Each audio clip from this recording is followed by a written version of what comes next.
Dans Galates chapitre 3, verset 1. Je vais écrire le thème. Je vais écrire. Le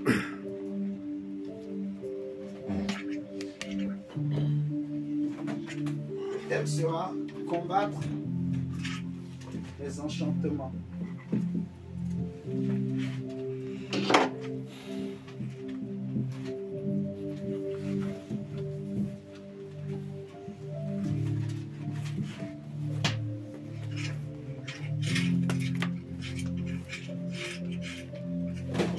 Ce n'était pas ce que moi j'avais voulu enseigner aujourd'hui, mais comme le Seigneur m'a montré des choses, il faut qu'on prie par rapport à ça.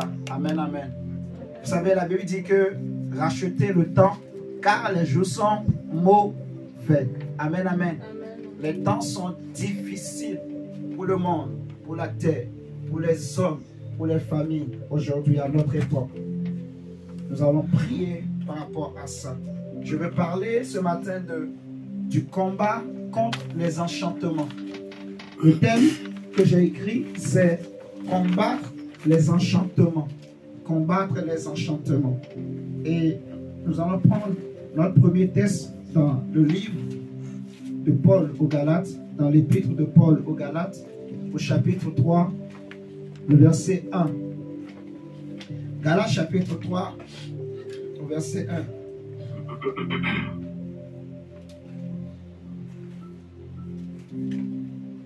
La Bible dit: ô Galates, dépourvus de sens, qui vous a fasciné? Qui vous a fasciné, vous aux yeux de qui Jésus-Christ a été peint comme crucifié? Ô Galates, dépourvus de sens, qui vous a fasciné? Je vais lire la version français courant. Ô Galates, insensés, qui vous a ensorcelé? Est-ce que vous êtes là avec moi ce matin? Est-ce que tout le monde est prêt? Nous voulons décoller. Alléluia. Alléluia. Dans la version français courant, la Bible déclare, Gabriela, ô Galates insensés, qui vous a ensorcelé? Pourtant, c'est une claire vision de Jésus-Christ mort sur la croix qui vous a été présentée. Donc, le mot qui a été traduit par fasciné dans Galates 1, c'est le même mot qui a été traduit par ensorcelé dans français courant. Le même mot peut être traduit par envoûter ou séduire. Alléluia. Le même mot là, en fait, ça parle de la sorcellerie, de l'envoûtement, de la séduction. Amen, amen. De la fascination. Quand on parle de la fascination, on veut parler en quelque sorte de l'envoûtement, de l'enchantement, pour parler plus clairement. Amen, amen. Et ici, Paul est en train de parler à des chrétiens, parce que les Galates sont des chrétiens. C'est des hommes et des femmes comme toi qui se sont convertis à Christ. Mais l'apôtre Paul se rend compte que, mais en réalité, ces hommes-là ont changé. Suivez-moi très bien. Paul les regarde. Quand vous lisez Galates 1, Galates 2, vous allez comprendre que l'apôtre Paul a fait un constat. C'est comme si les Galates ont abandonné l'évangile qu'ils avaient reçu au départ pour embrasser un autre évangile. Vous voyez? Quand est-ce qu'on parle de l'envoûtement, en fait? L'envoûtement, c'est le fait de pouvoir contrôler une personne sur une période, sur un temps, sur une durée. Je répète, l'envoûtement, c'est le fait de pouvoir contrôler le caractère d'une personne, la vie d'une personne. Vous voyez, à distance, ça peut être sur un temps, une période. Alléluia. Par exemple, un sorcier peut envoûter une femme et dès que l'envoûtement se met à travailler, la femme peut changer de comportement, elle change de caractère. L'envoûtement peut aussi attaquer un homme qui change de caractère, de comportement. Paul a constaté que les Galates avaient changé de comportement, de caractère. Amen, amen. Et ce que je suis en train de préciser, c'est que les Galates, c'était des chrétiens comme toi et moi. Vous me suivez ce matin?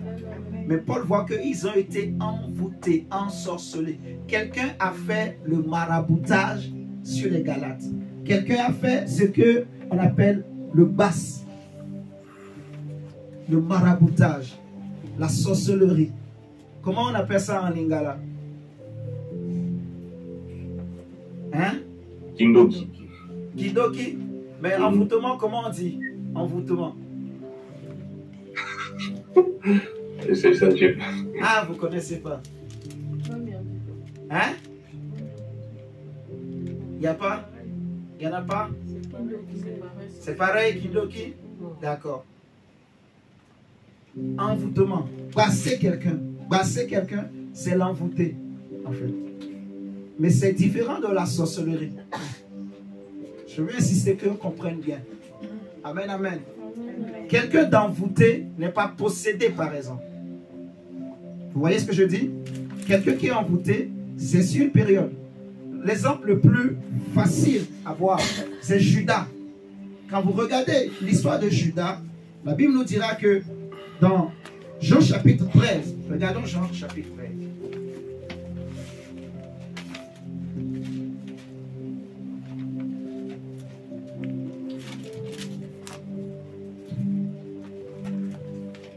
Quelqu'un qui est envoûté n'est pas forcément, n'est pas un sorcier. En fait. Hein? Je n'ai pas entendu, je n'ai pas compris. Quelqu'un d'envoûté n'est pas un sorcier. Vous voyez? Mais un sorcier peut envoûter quelqu'un. L'envoûtement, c'est juste pour contrôler la personne. Vous voyez? Contrôler la personne à distance. Contrôler le caractère de la personne pour nuire, pour détruire. Pour faire rater un entretien. Pour faire rater, par exemple, un rendez-vous. Vous voyez? Pour amener que la personne soit en retard, par exemple. Pour que la personne parle mal à sa femme ou à son mari. Vous voyez des exemples comme ça? Pour que la personne tue. Je prends un exemple, ses enfants, ses propres enfants. Mais après l'acte, la personne, quand elle va se réveiller, elle regrette. Vous voyez ce que je dis? La personne va dire, qu'est-ce qui m'était arrivé? Qu'est-ce qui m'avait pris? Pourquoi j'ai fait ça? C'est l'envoûtement. Alléluia. Et le point capital, c'est que on pourrait penser que si on est en Christ, on peut ne pas être envoûté. Mais ici, Paul nous montre qu'on peut être chrétien et être envoûté. Comment un chrétien peut se retrouver envoûté? C'est lorsqu'il y a des portes ouvertes. On va en parler. On va prier pour tout ça. Amen, amen. Regardons le cas du Judas. Jean chapitre 13, verset 21 au verset 30. La Bible nous dit ceci. Ayant ainsi parlé, Jésus fut troublé en son esprit et il dit expressément, en vérité, je vous le dis, l'un de vous me livrera. Les disciples se regardaient les uns les autres, ne sachant de qui il parlait. Un des disciples, celui que Jésus aimait, était couché sur le sein de Jésus. Simon-Pierre lui fit signe de demander qui était celui dont parlait Jésus. Et ce disciple, s'étant penché sur la poitrine de Jésus, lui dit, « Seigneur, qui est-ce » Jésus répondit, « C'est celui à qui je donnerai le morceau trempé. » Et ayant trempé le morceau, il le donna à Judas, fils de Simon, l'Iscariote. Dès que le morceau fut donné, Satan entra dans Judas. Amen, amen. Aujourd'hui, tout envoûtement par la nourriture dans ta vie va tomber au nom de Jésus. Je dis aujourd'hui, Dieu va ôter de ta vie l'activité de l'envoûtement. Si on t'a fait manger quelque chose, quelqu'un t'avait donné un pain, un morceau de pain, une viande dans un songe, dans un rêve, ou même quelqu'un t'avait invité au restaurant, mais la nourriture qu'on t'avait servie avait été envoûtée, ma soeur, mon frère, toi qui m'entends ce matin au nom de Jésus, je te dis de la part de Dieu, Dieu va ôter l'effet de cette chose dans ta vie. Amen. Amen, amen. On nous parle de Judas. C'est vrai, la Bible l'appelle le fils de la perdition. Mais si vous regardez bien la scène, le phénomène, c'est que pour que Satan entre en Judas, il a fallu que Jésus lui donne un pain. Amen, amen. La Bible dit au verset 27, dès que le morceau fut donné, Satan entra dans Judas. Vous voyez? Donc, quelqu'un peut envoûter son prochain, son frère, sa soeur, par la nourriture. C'est pour cela que la Bible nous dit de prier en tout temps, de sanctifier toutes choses. Amen, amen, amen. De prier avant de manger. Parce que tu ne sais pas ce qu'on a mis dans la nourriture qu'on t'a donnée. Est-ce que vous m'entendez ce matin? Tu ne sais pas d'où vient cette viande qu'on t'a donnée. Tu trouves que la viande là est très rouge, qu'elle est douce, qu'elle a du goût. Mais tu ne sais pas d'où ça vient. Amen, amen. Amen. Je répète, hein, tout ce qu'on t'a fait manger là, tu vas vomir ce matin au nom de Jésus. Tu vas vomir ce matin. Ce qu'on t'a fait manger dans des songes, ce qu'on t'a fait manger dans des rêves, ça va sortir. Tu vas vomir ce matin. Tu vas vomir, ça va sortir de ton ventre au nom de Jésus. Ce qu'on t'a fait manger et qui est parti s'asseoir, s'arrêter au niveau de ta gorge, ça va sortir par la puissance du Saint-Esprit. Ça va sortir ce matin au nom de Jésus-Christ de Nazareth. Aujourd'hui, nous voyons, on peut envoûter des enfants. Pas des bonbons, on leur donne un bonbon et l'enfant est envoûté. Ce qui fait que la nuit, celui qui l'a envoûté peut venir et commencer par manipuler son esprit. Mais l'enfant n'est pas encore sorcier. Est-ce que vous me suivez là ce matin-là? L'envoûtement, ce n'est pas la sorcellerie. Quelqu'un qui est envoûté il n'est pas possédé. Il n'est pas aussi un sorcier. Parce que celui qui est possédé, il est possédé, c'est que l'esprit prend le contrôle de tout son être. Vous voyez ce que je dis? Mais l'envoûtement, c'est que l'esprit, voilà, quelqu'un te contrôle à distance, il fait ce qu'il veut et après il te laisse jusqu'à un autre moment. Vous voyez?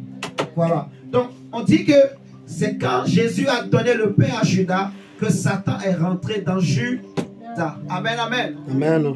Mais si vous regardez avec moi, dans Actes chapitre 1, le verset 17, déjà regardons Matthieu 27 d'abord. Matthieu 27, vous allez voir que Judas va se repentir après. Parce que je n'ai pas voulu qu'on lise Jean 13 jusqu'au verset 30 pour gagner un peu de temps. Mais si vous lisez, vous allez voir, Judas va sortir, il va aller livrer le Seigneur Jésus. Mais dans Matthieu 27, on va nous dire qu'il va regretter.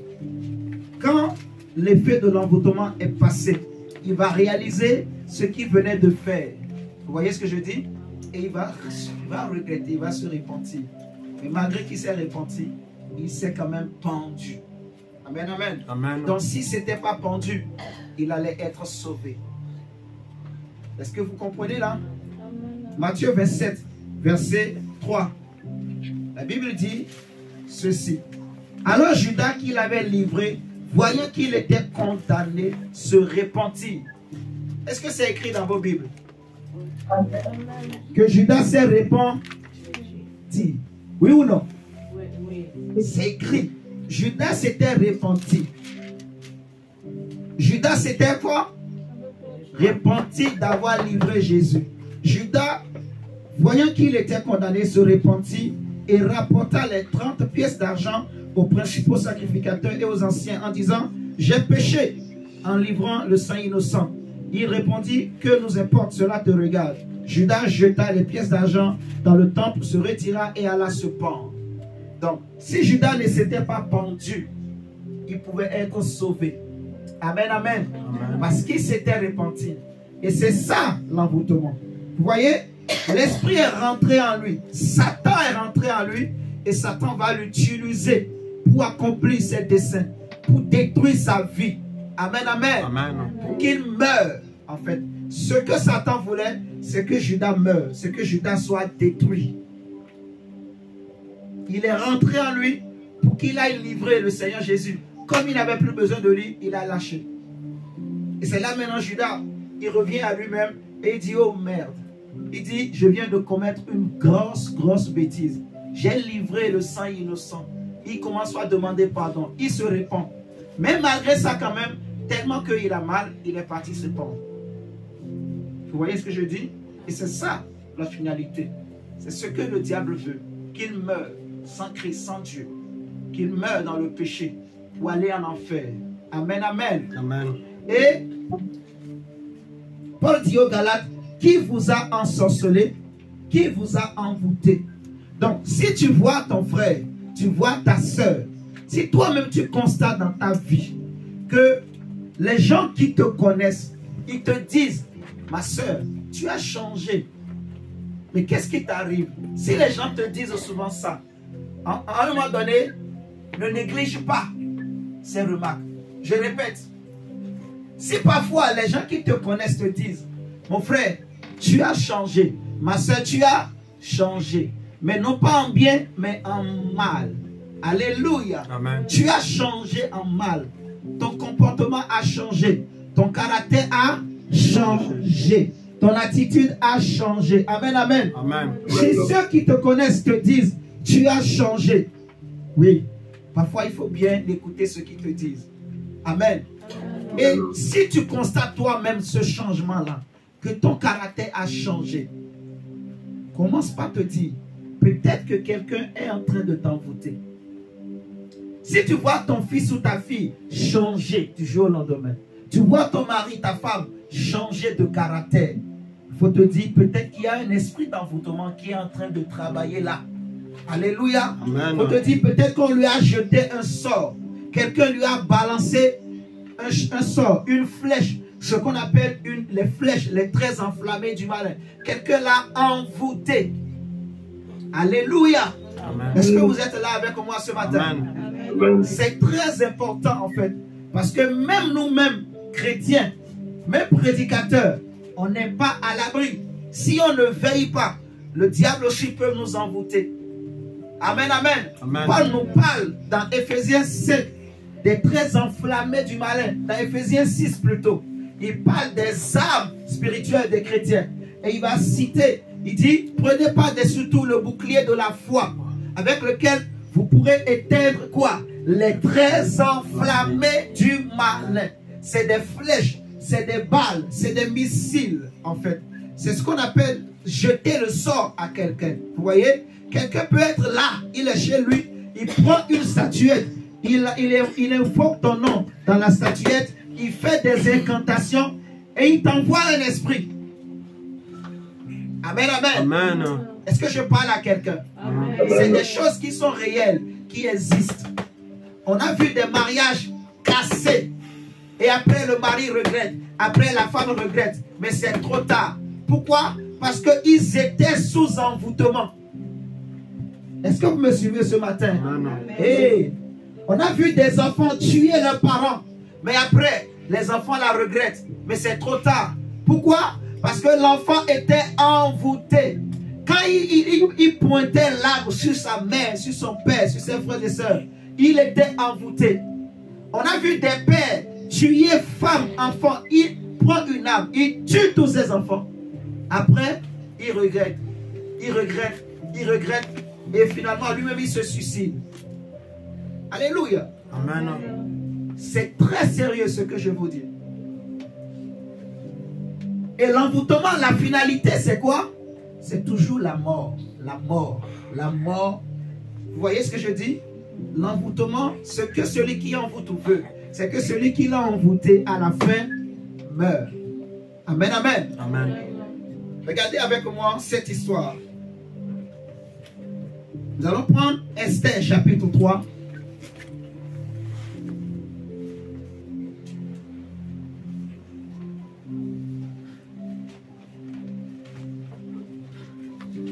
Esther chapitre 3.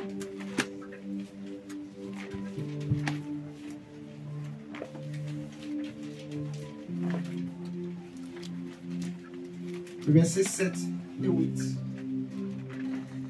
On nous dit, au premier mois, qui est le mois de Nissan, la 12e année du roi Assuérus, on jeta le pur, c'est-à-dire le sort devant Aman pour chaque jour et pour chaque mois, jusqu'au 12e mois, qui est le mois d'Adar. Alors Aman dit au roi Assuérus, il y a dans toutes les provinces de ton royaume un peuple dispersé et à part parmi les peuples, ayant des lois différentes de celles de tous les peuples et n'observant point les lois du roi. Il n'est pas dans l'intérêt du roi de le laisser en repos. Cette histoire est terrible. Parce qu'on voit un homme Aman. Aman, la Bible présente Aman comme, en fait, un descendant d'Agag. Agag, c'est qui? C'était un ancien roi. Le roi Amalek. Quand Dieu avait établi Saül comme roi, non, Ésaü plutôt. Non, c'était Saül. Ou Saul. Amen, amen. Quand Dieu l'avait établi comme roi avant David, à un moment donné, le Seigneur va dire à Samuel d'aller dire à Saül d'aller détruire tout le peuple des Amalek. De les détruire, pas interdit. De ne laisser rien survivre. Même les animaux, de tout tuer. Mais quand le roi était arrivé là-bas, lui va épargner le roi d'Amalek, qui s'appelait Agag. Il va l'amener en Israël avec des brebis. Les brebis qui étaient en bon point. Et on va voir, c'est Samuel qui va tuer ce roi Agag. Donc, d'après l'histoire, Aman est le petit-fils, en fait, de Agag, de ce roi Amalek. Quand Saül était arrivé là-bas pour les détruire, ils avaient réussi à faire fuir l'enfant, l'un des enfants du roi. Et cet enfant, en fuyant, arrivé à l'extérieur, il va faire un enfant. C'est son enfant qui est Aman. Suivez-moi bien. Donc, Aman avait une colère contre les Juifs. Est-ce que vous êtes là avec moi? Amen. Aman avait une colère. Il y avait une vengeance dans son cœur contre les Juifs. Amen, amen. Amen. Donc, il va chercher comment je peux faire pour détruire ce peuple. Il sait que si je veux détruire ce peuple, il faut que je passe par le roi. Parce que Israël avait détruit tout Amalek. Donc lui aussi, il veut détruire tout Israël. Pour détruire tout Israël, il faut qu'il passe par le roi. Or, pour passer par le roi, il faut que tout ce qui dit au roi, que le roi dit oui. On manque Clarisse. Ce que Aman voulait, c'est que tout ce qu'il dit au roi, que le roi l'accepte. C'est pour cela qu'il va aller jeter le sort. L'envoûtement là, ce n'était pas contre Mardoché directement, c'était contre le roi. Est-ce que vous me suivez? Amen. L'envoûtement là, le sort, ce que Aman a fait là, c'était pour que quand il va se présenter devant le roi et il va dire quelque chose, que le roi accepte. Donc Aman avait envoûté le roi. De sorte qu'il vient devant le roi pour lui dire, détruis tout le peuple. Le roi n'a même pas réfléchi. Tu imagines un roi. Dans ton pays, dans ton royaume, il y a un peuple travailleur, un peuple sérieux, qui ne fait de mal à personne, qui respecte tout le monde. Et du jour au lendemain, on vient te voir, on te dit, détruis tout le peuple. Et tu acceptes facilement comme ça. Vous trouvez normal? Non. Vous êtes en train de comprendre. C'est parce que Aman a envoûté le roi. En fait. C'est pour ça que quand il s'est présenté devant le roi n'a même pas discuté. Il a dit oui, fais ce que tu veux. Parce qu'il a pris le temps de l'envoûter. Vous voyez ce que je dis? On a dit qu'on peut envoûter par la nourriture. En prenant l'exemple de Judas. Vous voyez? Judas, c'est parce qu'il a mangé que la chose est rentrée en lui. On peut aussi envoûter par les yeux. Vous voyez ce que je dis? L'envoûtement aussi, ça se fait par les yeux. En fait, on va le lire tout à l'heure avec l'exemple de Jézabel. L'envoûtement, ça se fait par les yeux. Il y a certaines femmes, par exemple, quand elles veulent faire tomber un homme, elle fait ses incantations, ses yeux changent. Quand elle regarde l'homme, tout ce qu'elle demande à l'homme là, maman, l'homme là va dire oui. C'est comme ça que tu vas voir des hommes mariés qui aimaient leurs femmes, qui respectaient leurs femmes, qui étaient fidèles à leurs femmes. Du jour au lendemain, le mari change. Qu'est-ce qui lui est arrivé? La femme va dire que mon mari m'a trompé, il est devenu infidèle. Mais tu ne sais pas que c'est parce qu'on l'a envoûté. Il y a une autre femme qui avait les yeux elle avait des choses dans les yeux. Elle a regardé le mari et le mari a changé. Amen, amen. Il faut prier. La Bible nous dit de prier en tout temps. Veillez et priez. Tu peux voir des femmes tromper leur mari. Tu vois une femme sérieuse qui va tromper son mari avec l'ami du mari, avec le frère du mari, avec le petit frère ou le grand frère du mari. Tu peux voir une femme sortir avec le père de son mari. C'est un envoûtement qui est là. Est-ce que vous me suivez ce matin-là? Amen. Parce qu'il y a des hommes aussi qui envoûtent pour sortir avec des femmes. Quand on était en Afrique, c'était des choses qui étaient faciles à avoir. Les jeunes, beaucoup de jeunes vont à l'Afrique. On leur fait des petites choses. Parfois, il y en a, ils mettent dans la bouche. Il y en a, ils font des incantations, là, ils font des choses et ils sortent. Il y a des mariages comme ça où tu vois un homme moche, excusez-moi de parler comme ça, il n'a rien. Il n'est rien dans la vie. Tu peux voir le bandit du quartier même. Tu peux voir, je répète, le bandit du quartier.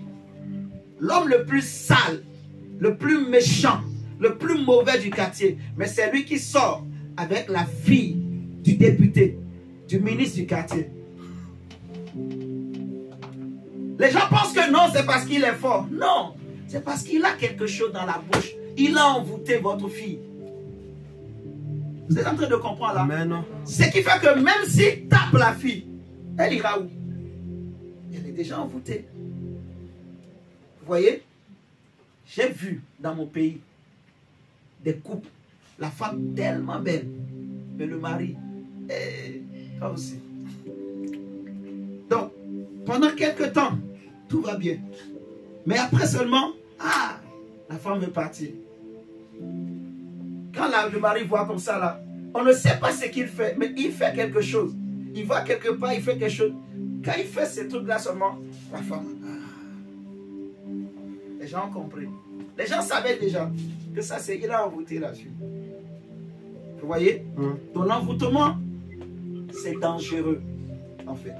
Amen, amen. Amen. On peut envoûter par la nourriture, on peut envoûter par les yeux. Vous voyez ici, Aman avait la colère dans son cœur contre les Juifs. Et il voulait détruire les Juifs.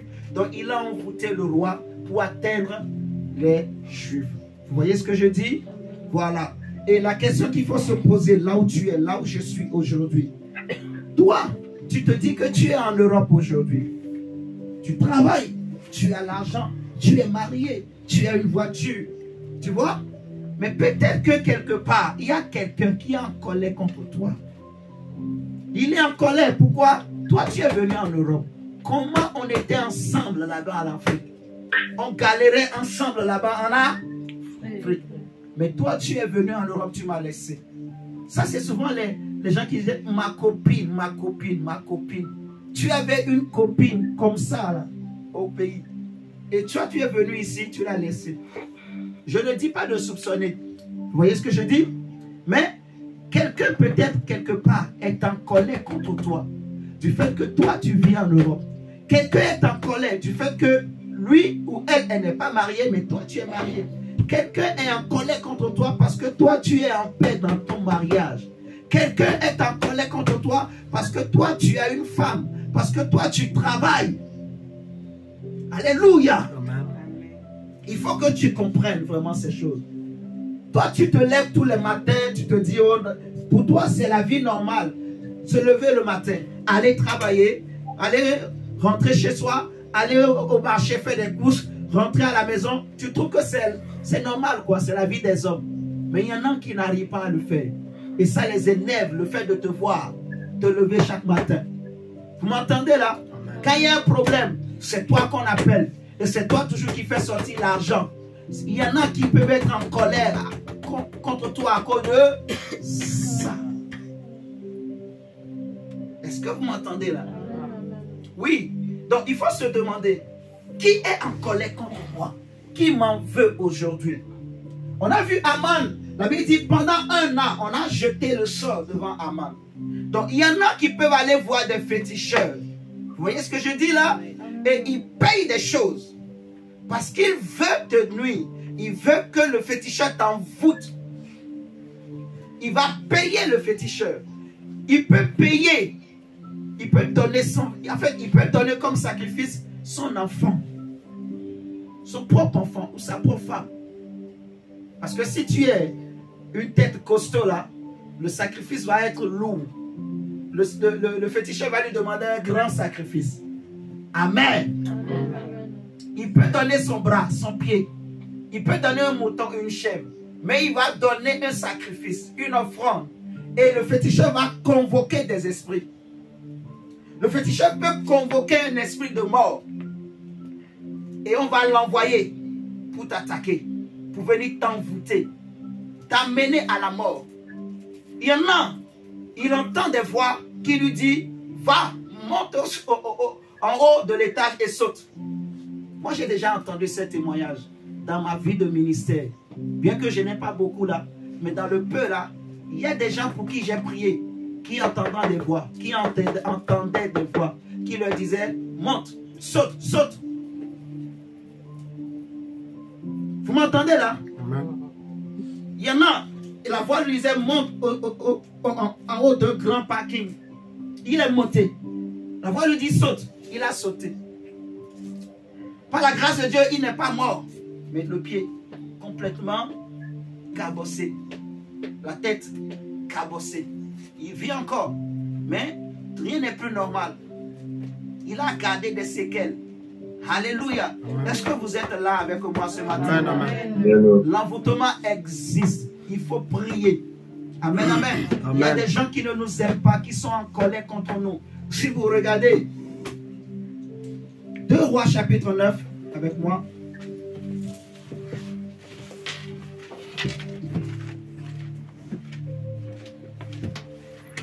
Deux Rois chapitre 9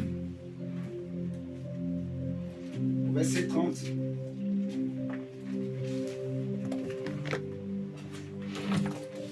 La Bible dit, Jéhu entra dans Jizréel.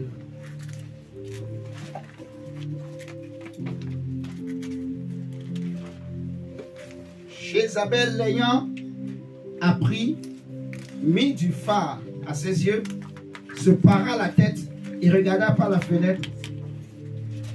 Comme Jéhu franchissait la porte, elle dit, est-ce la peine nous vous irez, assassin de son maître? Donc on dit, quand Jézabel a entendu que Jéhu venait, elle a fait quoi? Elle s'est levée, elle a mis du phare à ses yeux.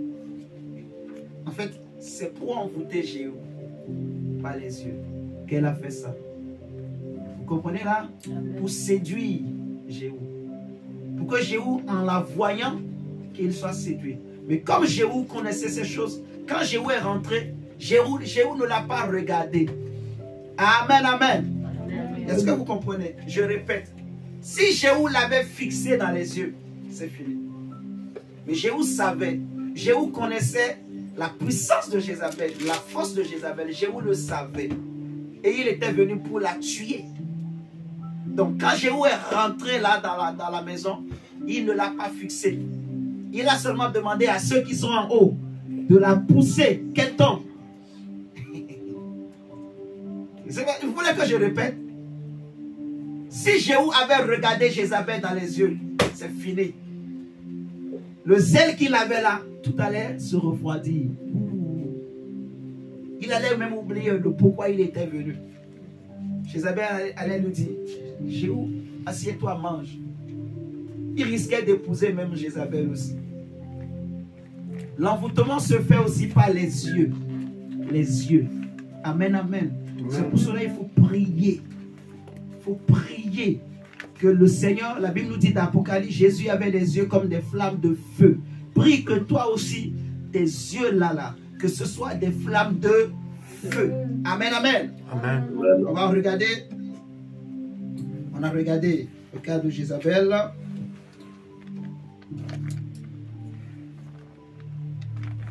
On va prendre Daniel chapitre 1.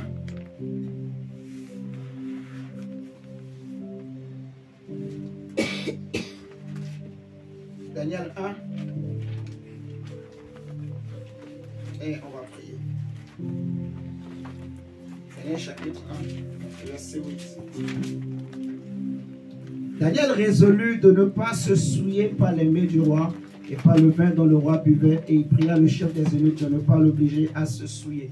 Pourquoi Daniel n'a pas voulu manger les plats de la table du roi Nabuchodonosor? Tout simplement parce que ces plats étaient consacrés à des dieux étrangers, aux dieux que adoraient les Babyloniens.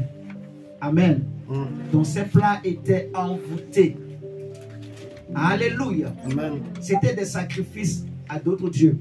Ces plats étaient envoûtés. C'est pour ça que Daniel n'a pas voulu manger. Vous voyez? Donc maintenant on va prier le Seigneur. Dieu va dire à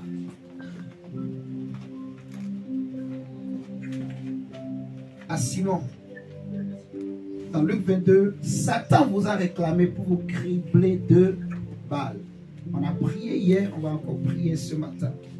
Le premier thème ou sujet de prière que je vais vous donner, c'est que j'ai dit tout à l'heure que comment un chrétien peut être envoûté, c'est simplement si le chrétien ouvre des portes. Amen, amen. Amen. Et le problème, c'est que la Bible dit que nous branchons tous d'une manière ou d'une autre.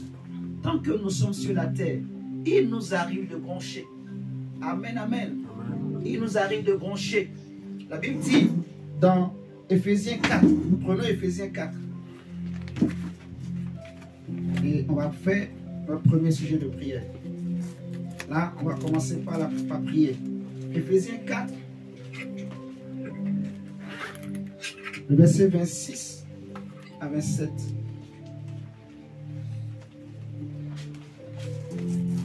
Le Seigneur m'a montré, j'ai vu vraiment la mort réclamée. J'ai vu des esprits. J'ai vu quelque chose comme un tableau blanc qui réclamait des gens. J'ai vu l'ombre de la mort. J'ai vu comme ça là.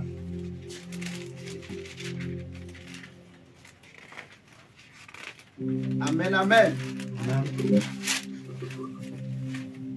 Regardez avec moi Éphésiens 4, verset 26 à 27.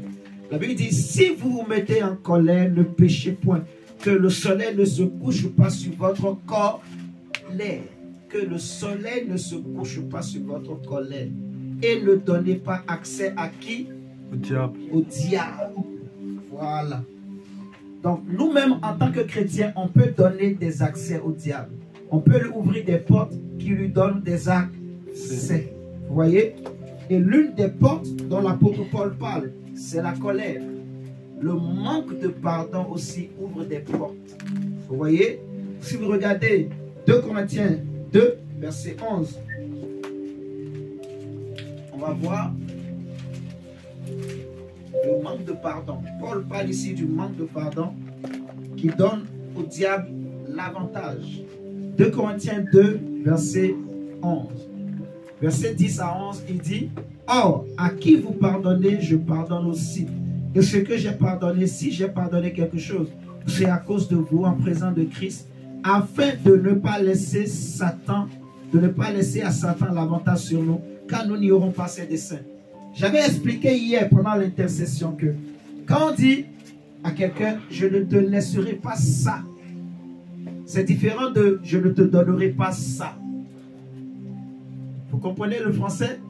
Quand je dis à mon fils, je ne te laisserai pas ça et je ne te donnerai pas ça, je ne lui dis pas la même chose.